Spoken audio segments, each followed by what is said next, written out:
اعوذ باللہ من الشیطان الرجیم بسم اللہ الرحمن الرحیم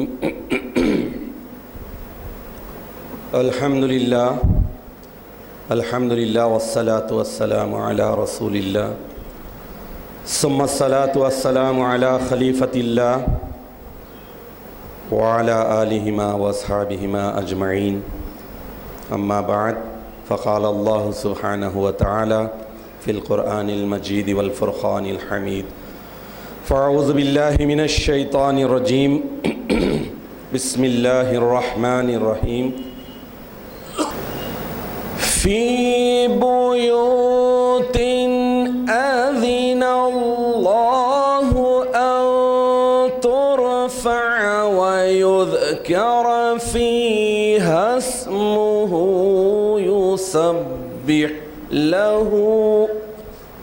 يسبح له فيها بالغدو والآصال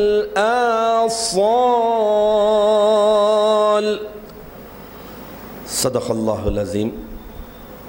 سورہ نور آیت نمبر 36۔ حاضرین محترم، کل کے درس میں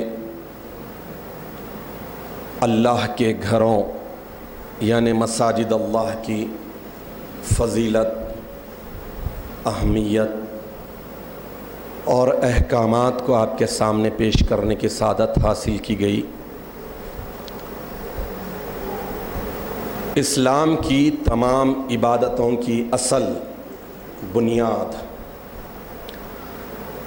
مرکزیت میں ہے، وحدت میں ہے، یونیٹی میں، اجتماعیت میں ہے، گیدرنگ۔ جتنی عبادتیں ہیں اسی منشا اور مقصد کے تحت اللہ تعالیٰ نے مسجد کو اسلامی عبادات کی ادائی کا مرکز بنا دیا، جہاں پر اتحاد کے ایسے مظاہرے ہوتے ہیں، اجتماع کے ایسے مظاہرے ہوتے ہیں، یونٹی اور گیدرنگ کے ایسے مظاہرے ہوتے ہیں کہ واقعی ملائکہ بھی رشک کرتے ہیں۔ تو اس گیدرنگ کے لیے جب معراج کے مقدس موقع پر مکہ المکرمہ میں جب حضور رسالت مآب صلی اللہ تعالی علیہ وسلم تھے، اس وقت نماز کی فرضیت کا حکم معراج شریف میں خود اللہ نے دو بدو عطا کیا تھا، کیونکہ نماز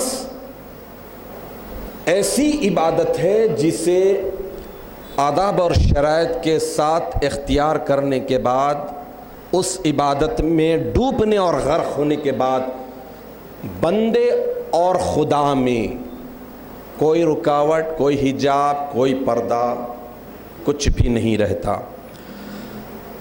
اور نماز 5 وقت کی فرض کی گئی، مومن بندے دن بھر میں 5 مرتبہ اپنے پیدا کرنے والے اپنے خالق کے روبرو جائیں۔ اس کے بعد ہجرت کا زمانہ آیا۔ ہجرت کے بعد حضور رسالت مآب صلی اللہ تعالی علیہ وسلم مکہ المکرمہ سے نکل کر مدینہ طیبہ میں آئے۔ اب اس کے بعد مسلمانوں پر امن کا بھی زمانہ آیا۔ مکے میں تو چھپ چھپا کر نماز پڑھی جاتی تھی۔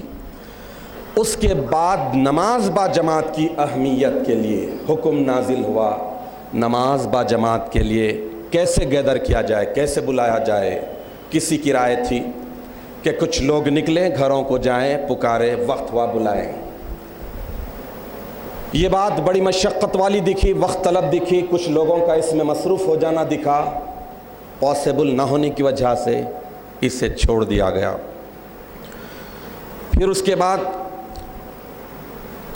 ہوا یہ کہ کسی نے کہا کہ مسجد پر ایک علم کو، جھنڈے کو بلند کر دیتے ہیں، لوگ جھنڈا بلند ہونے پر دیکھ کے نماز کا وقت ہونے کا آ جائیں گے۔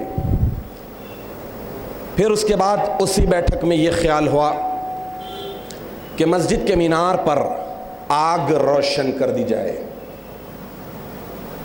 کسی نے مشورہ یہ دیا کہ خرنا بجایا جائے، ایک طرح کی پنگی۔ کسی نے کہا کہ ناخوس پھونکا جائے۔ اللہ کے رسول صلی اللہ تعالی علیہ وسلم یہ سننے کے بعد ارشاد فرمائے کہ مینار پر آگ کا روشن کرنا یہ آتش پرستوں سے مشابہت ہو جاتی ہے، لہذا اسے نہیں اختیار کیا جائے گا۔ اس کے بعد اللہ کے رسول ارشاد فرمائے کہ کرنا بجانا بھی یہودیوں سے مشابہت ہو جاتی ہے، لہذا یہ بھی درست نہیں ہے۔ اس کے بعد اللہ کے رسول ارشاد فرمائے کہ ناخوس پھونکنا یہ عیسائیوں کا عمل ہے، گرجا گھر پر وہ کرتے ہیں، لہذا یہ بھی درست نہیں ہے۔ بہرحال ہوتے ہوتے کسی ایک نتیجے پر نہیں پہنچے۔ اس بیٹھک میں یہ بات طے نہیں ہو پائی کہ نماز با جماعت جیسی عظیم مرحلے کو طے کرنے کے لیے لوگوں کو کیسے مطلع کیا جائے، اناؤنسمنٹ کا ذریعہ کیا ہو، کیسے بلایا جائے۔ اس کے بعد وقت گزرا، رات آئی۔ روایتوں میں ہے، ابو داؤد، دارمی اور ابن ماجہ میں حدیث آئی ہے، طویل ترین حدیث ہے۔ حضرت عبداللہ بن زید رضی اللہ تعالیٰ عنہ ایک مشہور صحابی ہیں۔ ایک روایت کے حساب سے اس صحابی کا نام آیا اور ایک دوسری روایت کے حساب سے امیر المومنین سیدنا عمر ابن خطاب رضی اللہ تعالیٰ عنہ کا نام آیا ہے۔ ابو داؤد، دارمی اور ابن ماجہ میں جو حدیث آئی ہے، اس طویل حدیث میں حضرت عبداللہ بن زید رضی اللہ تعالیٰ عنہ خواب دیکھے۔ خواب میں اللہ تعالیٰ کی طرف سے موجودہ جو آپ ہم 1400 ساڑھے 1400 برس سے اذان کی آواز سن رہے ہیں، اذان کے کلمات، وہ کلمات خواب میں بتائے گئے حضرت عبداللہ بن زید رضی اللہ تعالیٰ عنہ کو۔ صبح بھی وہ خواب دیکھنے کے بعد بے چین رہے۔ اس کے بعد دربار رسالت مآب صلی اللہ تعالی علیہ وسلم میں حاضر ہوئے اور حضرت عبداللہ بن زید نے اپنے خواب کو بیان کر فرمایا، اور خواب بیان کرنے کے بعد اذان کے جو پورے الفاظ تھے ان پورے الفاظ کو دہرایا، تو اللہ کے رسول صلی اللہ تعالی علیہ وسلم یہ سننے کے بعد ارشاد فرمائے کہ تمہارا خواب سچا ہے۔ اس کے بعد حضور رسالت مآب صلی اللہ تعالی علیہ وسلم نے حضرت بلال حبشی رضی اللہ تعالی عنہ کو طلب کیا اور وہ کلمات بتائے۔ وہ کلمات بتانے کے بعد حکم دیا کہ اذان دو۔ تو حضرت بلال حبشی رضی اللہ تعالی عنہ کی آواز میں اللہ تعالیٰ نے ایسا درد، ایسا سوز رکھا تھا کہ عرش الہی بھی جھومنے لگتا تھا۔ اس اذان کے الفاظ سننے کے بعد جو کائنات میں پہلی مرتبہ گونج رہے تھے، مدینہ طیبہ مسجد نبوی کے مینار پر سے حضرت بلال حبشی رضی اللہ تعالیٰ عنہ کی زبان سے جب اذان کے پہلی مرتبہ کلمات گونج رہے تھے، تو سارے لوگ اپنی اپنی جھوپڑیوں سے، اپنی اپنی حویلیوں سے نکل کر بڑا رش کرنے لگے کہ اذان کے لیے بہت ہی پیارے کلمات، اور بیان کرنے والے کا انداز بھی بڑا پیارا، اذان دینے والے کا، اذان کہنے والے کا انداز بھی بڑا پیارا۔ اسی دوران امیر المومنین سیدنا عمر ابن خطاب رضی اللہ تعالیٰ عنہ بھی دوڑے دوڑے آئے اور حضور رسالت مآب صلی اللہ تعالیٰ علیہ وسلم کی خدمت اقدس میں آ کر بیان کیے کہ یا رسول اللہ، یا نبی اللہ، واللہ خدا کی قسم یہی کلمات مجھے بھی آج رات خواب میں اللہ نے بتایا ہے۔ تو اللہ سبحانہ و تعالیٰ نے ان کلمات کو پسند کر لیا۔ ان کلمات میں یوں سمجھ لیجئے کہ اذان کو اللہ تعالیٰ نے نماز کے لیے ایک ذریعہ بنایا۔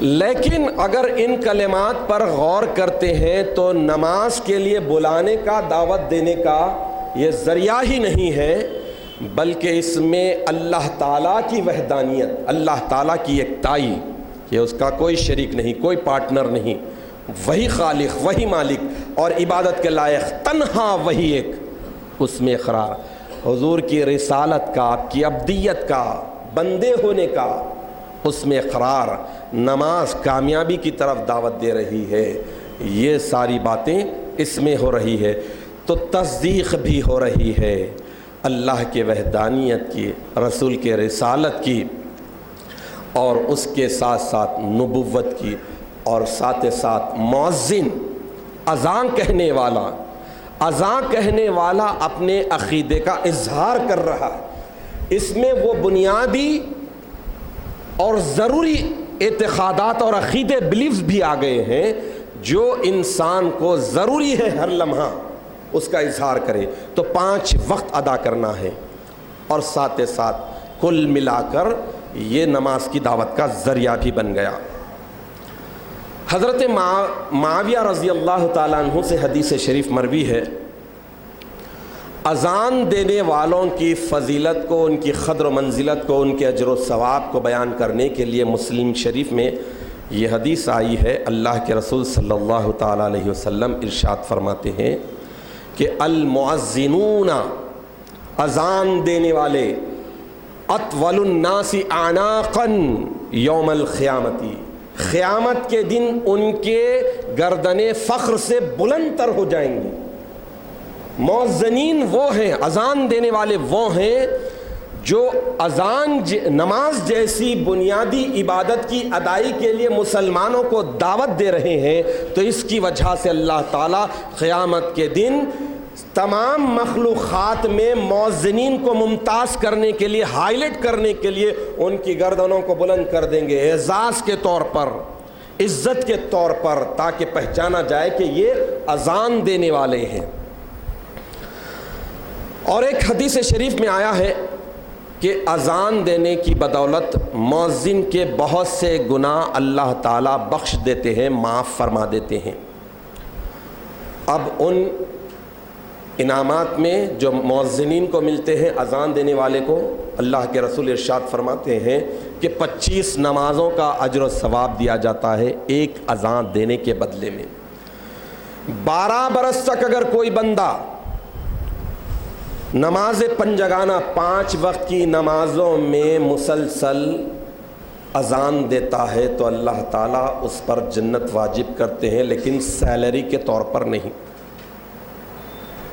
سیلری کے طور پر لے کر تو کوئی بھی اذان دے گا، اور گروہ مہدویہ ہی کو یہ اعزاز حاصل ہے کہ نماز، روزہ، جارو کشی یعنی کلیننگ کرنا، مسجد میں صاف صفائی کرنا یا کوئی بھی کرنا، بڑے سے بڑا آدمی بھی کر لیتا ہے، بڑے سے بڑا خاندانی آدمی بھی کر لیتا ہے۔ اذان کے لیے کوئی مقرر نہیں، پیسے نہیں لیتے ہیں۔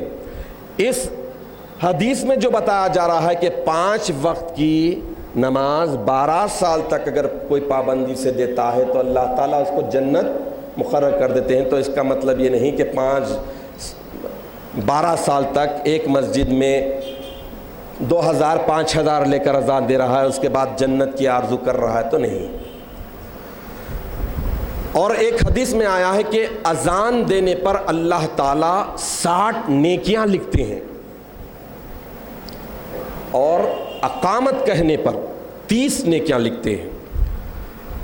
اور ایک حدیث میں آیا ہے کہ اذان اور اقامت کے درمیان جو بھی دعا کی جاتی ہے وہ اللہ تعالیٰ رد نہیں کرتے، بالیقین قبول کرتے ہیں۔ تو ان احادیث کی روح سے اگر ہم دیکھیں تو اذان دینے کی فضیلت بیان کی گئی ہے، اور دور نبوت میں مسجد نبوی میں 4 بزرگان دین تھے، 4 صحابہ تھے جن کی اذان بہت زیادہ پسند کی جاتی تھی، جن میں حضرت بلال حبشی رضی اللہ تعالیٰ عنہ اور حضرت عبداللہ ابن مکتوم رضی اللہ تعالیٰ عنہ جو بھی نابینا صحابی تھے، 2 اور صحابی ہیں جن کا نام مجھے یاد نہیں، تو 4 صحابہ تھے جن کے اذان پر سارے لوگ کھینچے کھینچے چلے آتے، اور اللہ تعالیٰ نے ان حضرات کرام کی اذان میں ایسا سوز، ایسا درد بھر دیا تھا، جس کی وجہ سے نماز کی دعوت پر لوگ بڑی تیزی کے ساتھ لبیک کہتے ہوئے آتے تھے۔ اذان نہ دینے والے، بھئی اذان تو دینے والا ایک ہی ہوگا، نماز پڑھنے والے، اب یوں سمجھ لیجئے کہ اس مسجد میں اگر 100 مصلی ہیں تو اذان دینے والا تو ایک ہی ہوگا، اقامت کہنے والا ایک ہی ہوگا، اور اذان جو دے گا اقامت اسی کا حق ہوتا ہے۔ جو اذان کہتا ہے اسی کا حق ہے کہ اقامت کہے۔ تو اذان دینے پر 60 نیکیاں لکھی جا رہی ہیں اور اقامت کہنے پر 30 نیکیاں لکھی جا رہی ہیں، تو جتنے مصلی ہیں کیا وہ محروم ہیں؟ تو نہیں، اللہ تعالیٰ بڑا عطا کرنے والا ہے، بندوں کے لیے صرف جستجو کی ضرورت ہے، توفیق کی ضرورت ہے۔ فاستبقوا الخیرات، نیکیوں کی طرف لپکنے کی ضرورت ہے۔ اللہ تعالیٰ مؤذن کے اذان پر، مؤذن جو کلمات ادا کر رہے ہیں ان کلمات کو دوہرا لینے پر اذان کا ثواب دیتے ہیں، اور اقامت میں بھی دوہرا لینے پر اقامت کا ثواب دیتے ہیں۔ تو پھر بتائیے کہ محروم کون ہوا؟ کوئی بھی محروم نہیں ہوا۔ اذان جب ہوتی ہے سارے کام چھوڑ چھاڑ کر توجہ کے ساتھ سنیں، کیونکہ اس میں عقیدوں کا اظہار ہو رہا ہے، تصدیق ہو رہی ہے کہ اللہ کو ایک مانتے ہیں، محمد کو اللہ کا بندہ مانتے ہیں، رسول مانتے ہیں، یہ عقیدے ظاہر ہو رہے ہیں۔ حی علی الصلاۃ، آؤ نماز کی طرف، تو جواب دیا جا رہا ہے۔ تو اس لیے مومن بندے بھی اس وقت اپنے سارے کام چھوڑ کر اذان کا جواب دے لے، بیٹھی جگہ پر اذان کہنے کا ثواب مل جاتا ہے۔ اب اذان کی اہمیت کتنی ہے؟ بخاری شریف صفحہ نمبر 608 پر حضرت ابو ہریرہ رضی اللہ تعالیٰ عنہ سے حدیث شریف آئی ہے، اللہ کے رسول صلی اللہ تعالیٰ علیہ وسلم ارشاد فرماتے ہیں کہ جب نماز کے لیے اذان دی جاتی ہے تو شیطان پاتا ہوا بڑی تیزی کے ساتھ منہ پیٹ پھیر کر بھاگ جاتا ہے، تاکہ اذان کی آواز نہ سن سکے، اس لیے گیس چھوڑتے ہوئے پیٹ پھیر کر تیزی کے ساتھ بھاگ جاتا ہے، اور جب اذان ختم ہوتی ہے تو اذان ختم ہوتے ہی پھر آتا ہے۔ اس کے بعد پھر جب اقامت کہی جاتی ہے تو اس وقت پھر سے پیٹ پھر کر بھاگ جاتا ہے، پلٹ کر تیزی کے ساتھ جاتا ہے۔ احادیث میں آیا ہے کہ سرعت کے ساتھ، تیزی کے ساتھ بجلی کی طرح بھاگتا ہے، کیونکہ اس میں اللہ کی وحدانیت، عقیدے ہیں نماز کی طرف، اور بندہ خاص طور پر اللہ کو سجدہ کرنے کے لیے جا رہا ہے، جس سجدے کو رد کر کے اس نے خدا کی بارگاہ سے دھتکار دیا گیا ہے۔ جب اقامت کہی جاتی ہے تو اس وقت بھاگ جاتا ہے، اقامت ختم ہوئی پھر سے پلٹ یو ٹرن لیا، آتا ہے اور آ کر نمازی کے دل میں وسوسے ڈالتا ہے، خیالات ڈالتا ہے، اور وہ باتیں یاد دلاتا ہے، وہ باتیں یاد دلاتا ہے جو اس کو یاد نہیں ہے، اور ایسا کنفیوژن میں، ایسے وسوسوں میں ڈال دیتا ہے، حتیٰ یہ کہ اس شخص کو یہ یاد بھی نہیں رہتا کہ کیا نماز پڑھا، کس کے لیے پڑھا، کتنی پڑھا، کتنی رکعتیں ہوئی، اس طرح وہ گمراہ کر دیتا ہے۔ حضرت عبداللہ بن عمرو بن عاص رضی اللہ تعالیٰ عنہ سے بھی ایک حدیث شریف مروی ہے، اس میں اللہ کے رسول صلی اللہ تعالیٰ علیہ وسلم ارشاد فرما رہے ہیں کہ اذان کا ویسا ہی جواب دو، جیسے کلمات مؤذن کہہ رہا ہے تم بھی ویسے ہی کہو، اور اس کے بعد اذان کے ختم پر مجھ پر درود بھیجو تو اللہ سبحانہ و تعالیٰ تم پر 10 بار رحمت بھیجتا ہے۔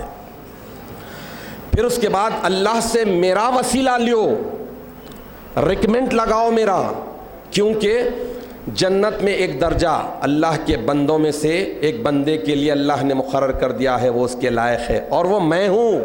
اللہ کے رسول ارشاد فرما رہے ہیں کہ وہ میں ہوں، جس نے میرا وسیلہ مانگا اس پر میری شفاعت واجب ہو گئی. فمن سأل لی الوسیلۃ حلت لہ شفاعہ، جس نے میری ذات سے مجھ سے وسیلہ لیا، حلت اس کے لیے جائز ہو گئی الجنہ، جنت. تو اس طرح اذان کے احکامات ہیں. اذان کہنے والا ایک ہی ہوگا، لیکن سننے والے چاہے وہ مرد ہو یا عورت، چھوٹے ہو یا بڑے ہوں، کوئی بھی ہو، ان کلمات کا جواب دے. اذان کو کہنے کے بھی کچھ احکامات ہیں. اذان بلند آواز سے کہنا چاہیے، بہترین آواز سے، خوش الہانی کے ساتھ. قرآن کو بھی بتایا گیا کہ قرآن کو بھی خوبصورت آواز میں پڑھو، خوش الہانی کے ساتھ، تجوید کے ساتھ، اچھی آواز میں، اور جس میں درد ہو، جس میں سوز ہو، ویسی آواز سے اذان کہنی چاہیے. اذان کے مقابلے میں اقامت دھیرے سے کہے امام، اور ایک دو صف والے چیخ چیخ کر، چلا چلا کر اقامت نہ کہیں. اذان کے تعلق سے حکم یہ ہے کہ اذان کے کلمات ون بائی ون، ایک ایک کلمات کہتے ہوئے رکے بیچ میں، اللہ اکبر اللہ اکبر، تھوڑا سا گیپ دے، پھر اس کے بعد دوسرا کلمہ، تیسرا کلمہ. لیکن اقامت کے لیے دھیما بھی بولے اور جلدی جلدی بولے. ایک شخص کا دو مسجدوں میں اذان دینا جائز نہیں ہے. اذان اگر نماز کا وقت شروع ہونے سے پہلے دے دی جائے تو ایسی صورت میں پھر سے اس کو ریپیٹ کرنا ضروری ہو جاتا ہے جب وقت شروع ہو. مثلا عشاء کا بھی وقت شروع نہیں ہوا تھا، سمجھے یہ کہ وقت شروع ہو گیا، وقت شروع ہونے سے پہلے عشاء کی اذان دے دی گئی، پوری اذان ہو گئی.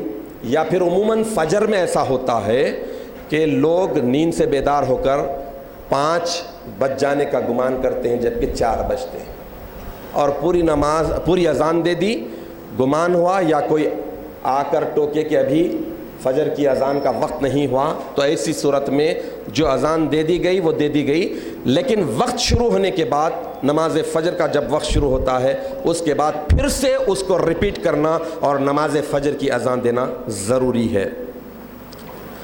اذان اور اقامت میں گیپ اور وقفہ ضروری ہے، مناسب وقفہ. صرف مغرب میں اتنا ہی وقفہ ضروری ہے جتنا کہ اذان کے بعد کی جو دعا ہے، پہلے درود شریف، پھر اس کے بعد پہلے دوم کلمہ، پھر درود شریف، پھر اس کے بعد جو دعا ہے وہ دعا پڑھنے کے بعد اقامت کہی جائے، اتنا ہی. باقی اور نمازوں میں فجر، ظہر، عصر، عشاء میں مناسب وقفہ ہے. یوں سمجھ لیجیے کہ کم سے کم 15 منٹ 20 منٹ کا وقفہ دیا جانا ضروری ہے. گھر میں کسی عذر کی وجہ سے نماز پڑھنے والے کے لیے اذان اور اقامت دونوں کا ترک کر دینا، چھوڑ دینا جائز ہے، اگرچہ کہ وہ انفرادی بھی پڑھ رہا ہو. اذان دینے کے لیے ہمیشہ اگر مہدویہ دائرے کے اصول کے حساب سے دیکھتے ہیں تو فقیر کو، تارک الدنیا کو اولیت حاصل ہے، اور اس کے بعد خوش الہانی کے ساتھ بہترین انداز میں، خوش متاثر کن انداز میں جو اذان دی جاتی ہے، تجوید کے حساب سے، خرت کے حساب سے اسے اولیت ہونی چاہیے. اذان کے کلمات ہو یا اقامت کے کلمات، پروننسیشن بالکل عربی انداز میں ہونا، صحیح تلفظ ہو، ادائی صحیح ہو. کیا ادا کر رہے ہیں؟ اللہ اکبر کہہ دیتے ہیں، واہ اکبر کہہ دیتے ہیں، ایسا نہیں. جیسا کہنا ہے ویسے ہی کہنا چاہیے. اذان اور اقامت کہنے کے لیے بالغ ہونا ضروری ہے، اور جیسا کہ میں نے عرض کیا کہ فقیر سب سے بہترین بات ہے. عورت نہ اذان دے سکتی ہے نہ اقامت کہنا اس کے لیے جائز ہے. وسیلے کے لیے اس آیت شریفہ میں، یہ دعا میں جو اذان کے بعد دی جاتی ہے، آپ پورے مڈل ایسٹ میں اٹھا کر دیکھ لیجئے کہ اذان کے اختتام پر یہ دعا پڑھی جاتی ہے، اس میں وسیلے کا لفظ ہے. اس کے باوجود وسیلہ، ریکمنڈ، تھرو، وائے اس کو جو ہے انکار کرتے ہیں۔ اذان کے بعد کی مکمل دعا یہ ہے کہ اللہم رب هذه الدعوة التامة والصلاة الخائمة آت محمدا الوسيلة والفضيلة والدرجة الرفيعة العالية وابعثه مقاما محمودا الذي وعدت وارزقنا شفاعته يوم القيامة انك لا تخلف الميعاد۔ اس دعا میں بھی وسیلے کی بات کہی گئی ہے، تو اس اعتبار سے اذان کے وقت اذان کے احکامات کے حساب سے پورے ادب اور احترام کے ساتھ سننا چاہیے۔ اذان کا احترام کتنا ہے؟ پریکٹیکل احترام یہ ہے کہ اذان کے ساتھ ہی نماز کے لیے پریپیئر ہو جائیں، تیار ہو جائیں، ہر حساب سے، جسمانی حساب سے، ذہنی حساب سے اور قلبی حساب سے۔ جب اذان ہوتی تھی تو خلیفۃ اللہ سیدنا و مولانا حضور مہدی موعود علیہ الصلوۃ والتسلیم، روایتوں میں آیا ہے کہ ہاتھ میں جو لقمہ رہتا، ہاتھ میں جو نوالا رہتا، اسے صحنک میں ڈال دیتے اور نماز کے لیے تشریف لے جاتے۔ تو عملی طور پر اب چونکہ وقت دیا جاتا ہے 20 منٹ، 15 منٹ، آدھا گھنٹہ، تو اس بیچ میں اگر کچھ ہے تو اس سے فوری نپٹ کر وقت سے پہلے جائیں، وضو صحیح طور پر کرے، تحیۃ الوضو پڑھے، سنتوں کا پورا اہتمام اور احترام کرے، اس کے بعد فرض کے لیے تیار ہوں۔ اذان جب دی جائے تو اذان کا جواب وہی کلمات دہراتے ہوئے دے اور دعا یاد کر لینے کی کوشش کرے، اور اقامت جب کہی جائے تو جب بھی تصور میں یہ ہو کہ کس کے لیے سجدہ ریز ہونے والے ہیں، کس کے لیے جھکنے والے ہیں رکوع میں اور سجدے میں، اس ذات کی کبریائی کو، اس کی قدرت کو، اس کی علویت کو، اس کی عظمت کو پیش نظر رکھ کر اقامت کے کلمات کو بھی دہرائے۔ تو الغرض اللہ سبحانہ و تعالی ہم تمام کو اسلام کی تمام عبادتوں کو پورے اخلاص اور محبت کے ساتھ، پورے ادب اور احترام کے ساتھ اپنانے کی توفیق عطا فرمائے، ان ساری باتوں سے، کاموں سے، لغویات سے بچے رہنے کی توفیق عطا فرما جو اسلامی عبادتوں کی توہین کا ذریعہ بنتے ہیں، ریسپیکٹ کے خلاف ہوتے ہیں، ان سارے کاموں سے، ایکٹیویٹیز سے ہمیں بچنے کی توفیق عطا فرمائے۔ آمین یا رب العالمین، وآخر دعوانا ان الحمدللہ رب العالمین۔